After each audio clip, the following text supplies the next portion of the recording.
le 11 mai 1884. Le capitaine de vaisseau Fournier, accrédité par le gouvernement français.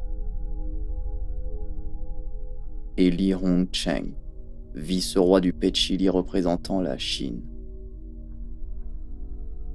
signèrent la convention de Tientsin.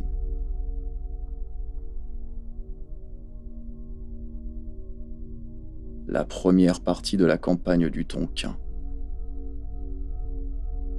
qui avait marqué la mort du commandant Rivière.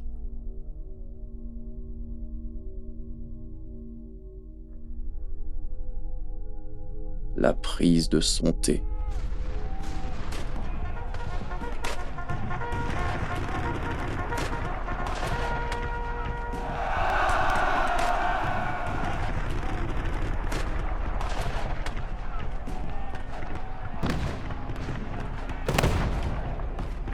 Bac Ninh.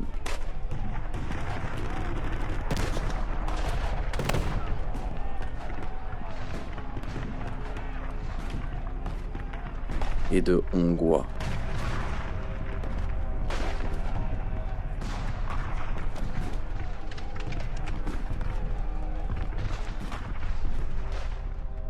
Prenez fin.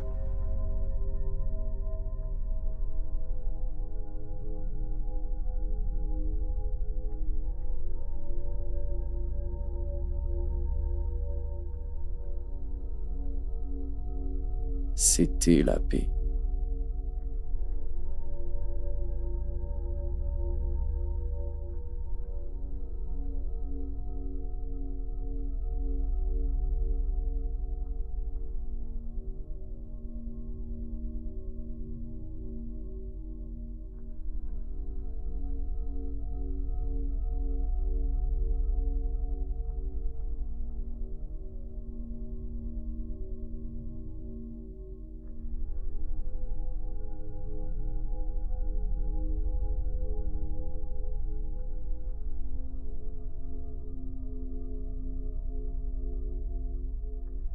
Le vice-roi du Petchili, Li Hongcheng lui-même, venait saluer l'amiral Lespès.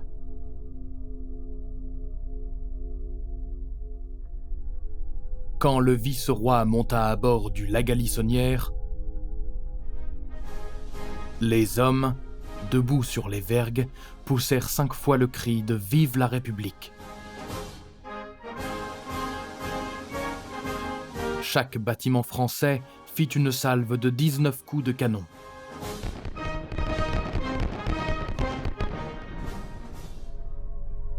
Le lendemain, nos équipages reçurent un gage de la sympathie de son Excellence. Des bœufs, des moutons, des poulets et quelques bouteilles de vin leur furent généreusement envoyées.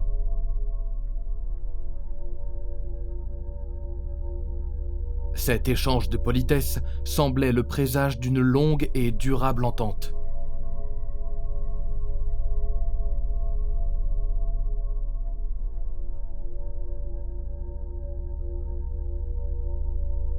Tout à coup, le 28 juin, arriva une très alarmante dépêche.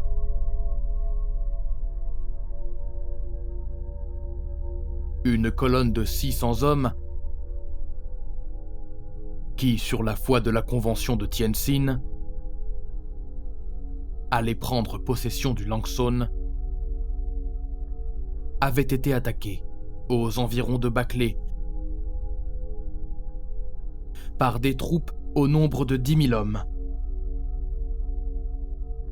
portant l'uniforme des réguliers chinois.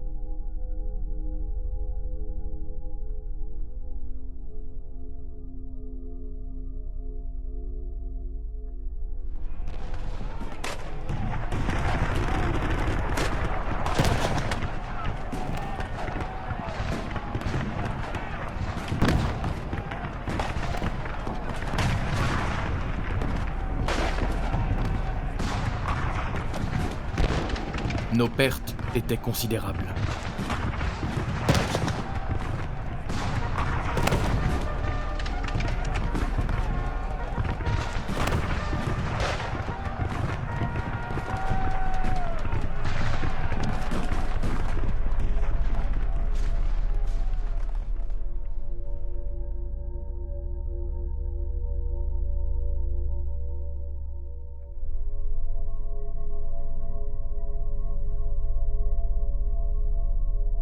C'est au moment où Li Hongchang était reçu par l'amiral Lespès à bord du La Galissonnière que les troupes chinoises violaient la convention.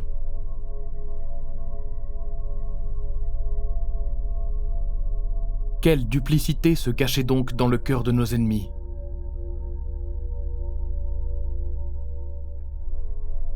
Le sentiment qui se manifesta en France à la nouvelle du guet-apens de Baclay fut un mélange de consternation et d'indignation.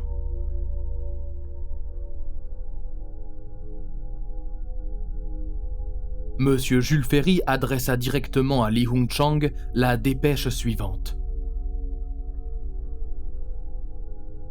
En vue d'assurer la paix et le bien de nos deux pays, nous avons fait un traité sérieux.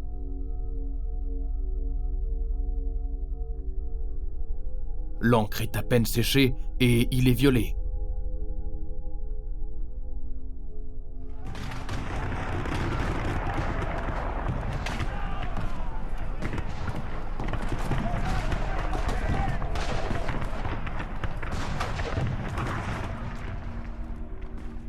Le gouvernement impérial assume une redoutable responsabilité.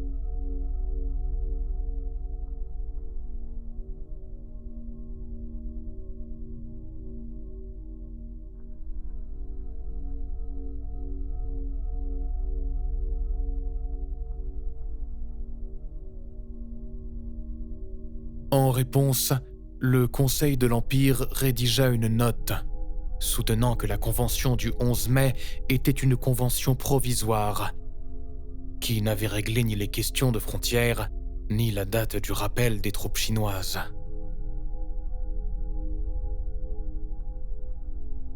Le cabinet de Paris s'opposa à cette assertion.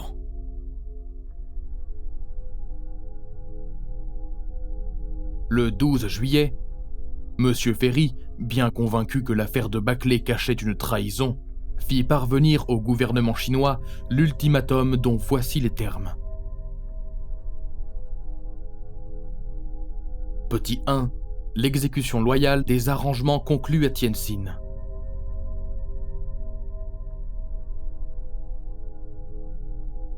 Petit 2. Les troupes chinoises évacuent le Tonkin sans délai. Petit 3. Pour la violation du traité et comme dédommagement, une indemnité de 250 millions au moins.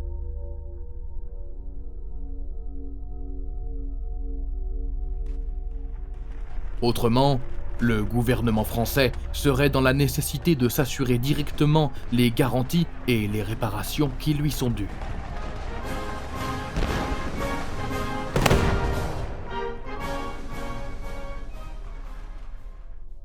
L'ultimatum expirait le 1er août.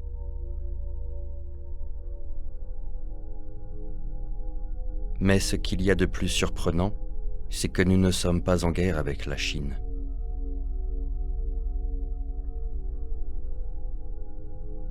Comment forcer la Chine à nous payer l'indemnité de guerre réclamée par nos ultimatums ?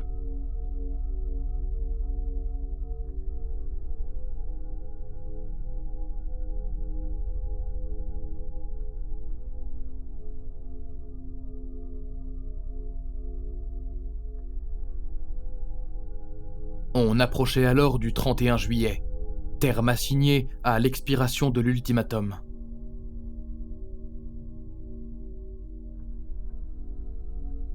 Une fièvre d'impatience dévorait tous les cœurs.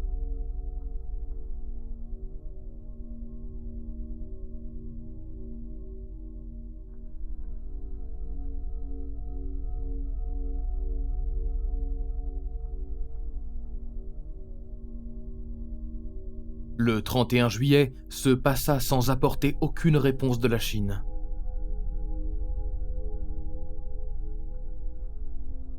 La politique des gages était inaugurée.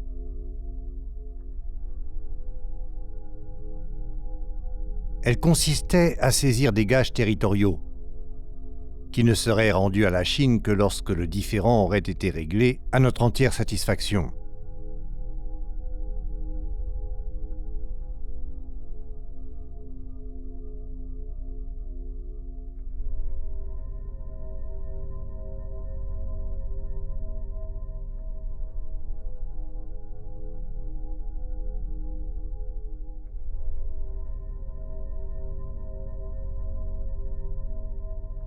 le ministre donna l'ordre à l'amiral Lespès d'aller